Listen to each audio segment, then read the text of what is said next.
Okay, welcome to part 2 of the restoration of the Truetone battery-operated radio. In part 1, we replaced some bad capacitors and got our performance to where it is now. And in part 2, we'll clean all this filth off of the chassis as well as perform an RF and IF alignment. And I also patched up a tear in the speaker cone. Technically, I should have used special speaker glue to do that, but didn't have any of that on hand, so I just used standard Elmer's glue. And since this speaker is not going to be handling a high power level, it should be okay. This is not exactly high fidelity here. And I failed to show you on the schematic last time what capacitors were causing the most trouble. We have an electrolytic capacitor, 10 microfarad, 150 volts. It connects from one side of the 90 volt B plus source to ground. Its purpose is to filter out any RF interference and other junk that might be riding on the B plus line. And when this capacitor fails, you have the possibility of squealing and motorboating, which we had. And that capacitor was wide open. And the other capacitor was this one right here. It's the audio coupling capacitor that couples the plate of the audio driver stage to the grid of the output tube. And this capacitor had become leaky, acting more like a resistor than a capacitor, and the result was we were placing a positive voltage on the grid of the output tube, which was causing weak and distorted audio, and was also causing the tube to conduct very hard, which was placing a heavy load on the power supply. In fact, our 90 volt B plus supply was being choked down to 65 volts because of this. And I think I also forgot to mention in the first video that this radio was made by Truetone for Western Auto with the Truetone brand name on it.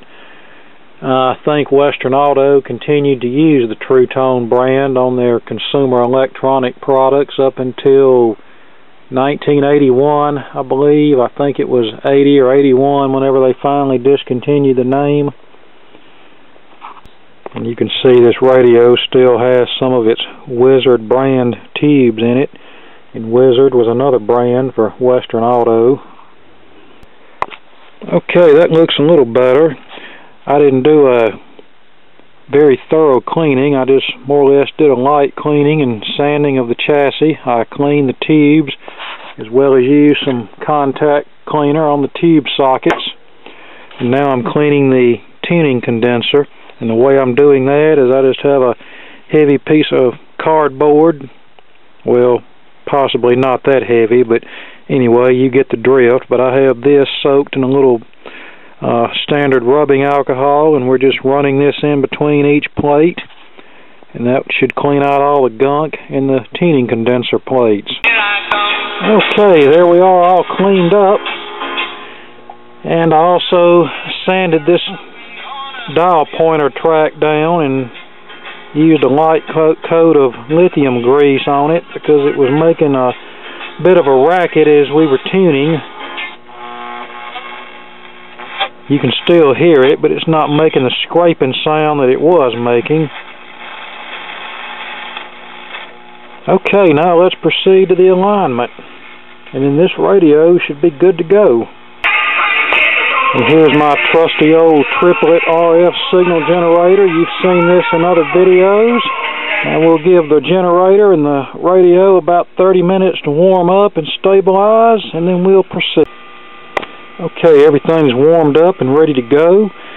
We have our signal generator tuned to 455 kilocycles, connected to the grid of the mixer tube, in this case a 1A7, ground to chassis. We have our AC voltmeter connected to the loudspeaker voice coil. We can also use an oscilloscope for the same function. And we have our generator output set just barely enough to get a usable reading. You don't want to have too much output or else the AVC circuit will kick in and cause false readings or inaccuracies. Now we want to adjust these 4 trimmers here, here, here, and here for maximum output.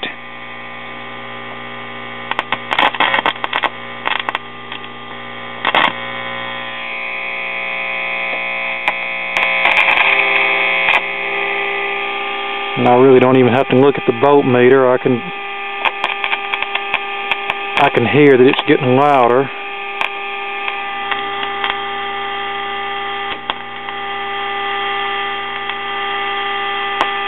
Let's turn our level down.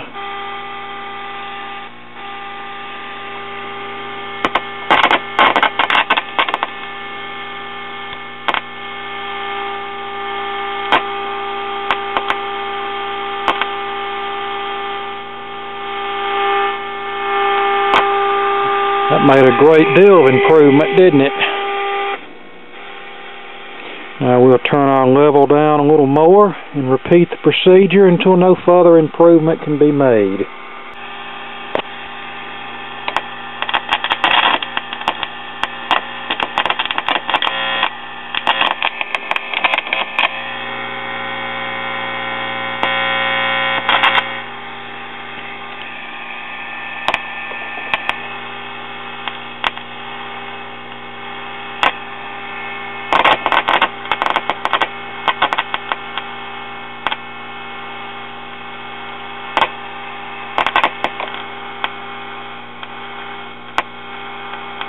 Okay, that about takes care of the IF alignment. That was easy enough, wasn't it?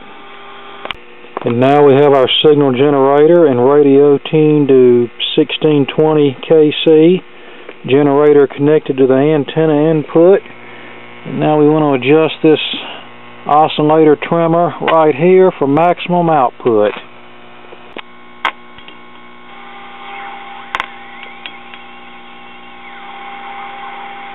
There we go. And last, we want to adjust this antenna trimmer on the tuning condenser. They want us to tune the radio and the signal generator to 1400. Well, we have a station at 1390, so that's too close. So we'll do this at 1500.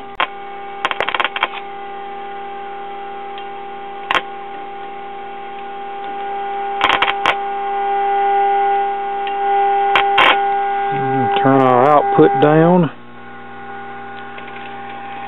Let's see, we always want to keep our signal generator output as low as possible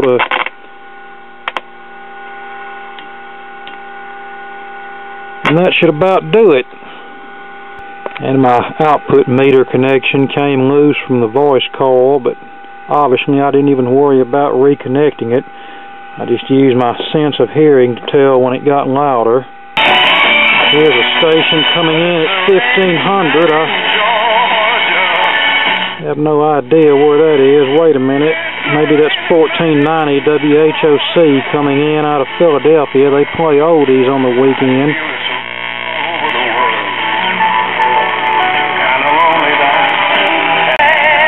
Okay, that is WHOC out of Philadelphia, Mississippi, a little low-powered station. Their talk on the other days of the week, but on Saturday they do the, what is it, Mike Shannon or Scott Shannon's True Oldies channel, whatever it is. Very sad to see what's going on with abortion in our country and around the world, and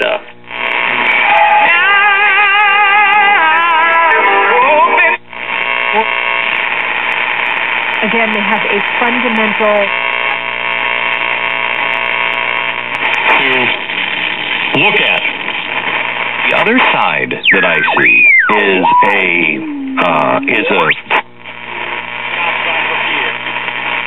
Okay, I think that'll about do it. And last, I'll replace this neon bulb. It's a power on indicator. You can see there. Most of these battery radios had a mechanical indicator, but this particular one uses a neon lamp. And you notice we're getting some filter hum from our battery eliminator.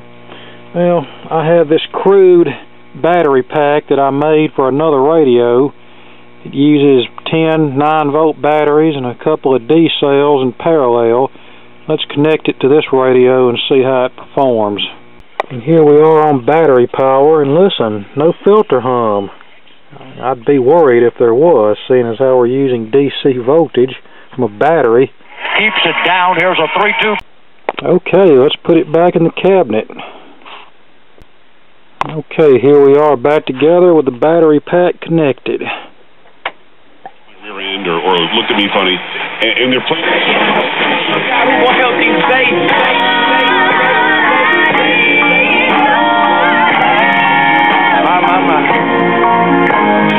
I've been These women.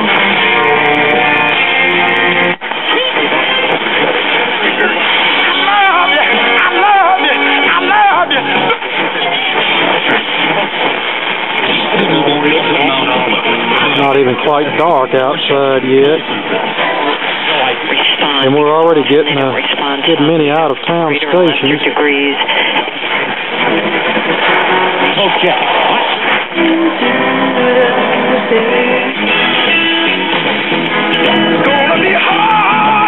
There's WDIA out of Memphis. Their fidelity is much better than that local station we have. Okay. Gotta love worthless telemarketers that bother me. Right. Bulldogs in this ball game have not turned a double play. Your enemy is the correct version. Tremendous amount.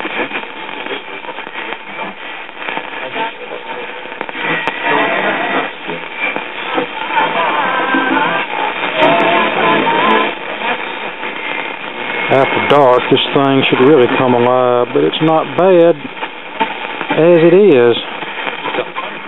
You still love them, so. But if you get angry, you.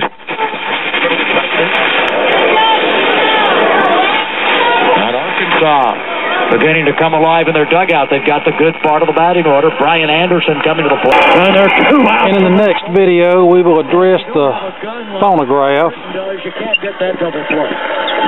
Wow, that's big time. I mean, that's big time. And If the motor runs, that's a good thing. A little noisy, so it might need a lube job. But the main thing that's going to need to be done is this cartridge is going to have to be rebuilt or replaced.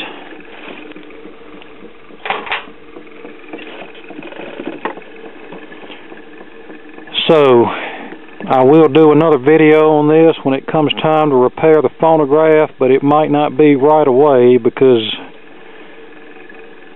I'll have to wait until I'm ready to have this cartridge rebuilt at a cost of about $55. It might be possible for me to substitute a more modern ceramic cartridge, but if I do that, I'm going to have to devise some kind of counterbalance spring on the tone arm so that it will track at a light enough pressure so it won't ruin the new cartridge. And this Spanish station has better fidelity than some of the local stations in my area. It's sad that so many AM stations don't even pay attention to their quality of programming in both terms of actual content and quality of signal. Seems like all they care about is getting a signal out over the air. Who cares if it sounds like dirt or not? 6141. WMOX Meridian. Okay, there you go. The battery-operated Truetone radio phonograph combination. Radio is repaired and ready to go. We'll get to the phonograph as soon as possible. Okay, thanks for watching, and more to come later.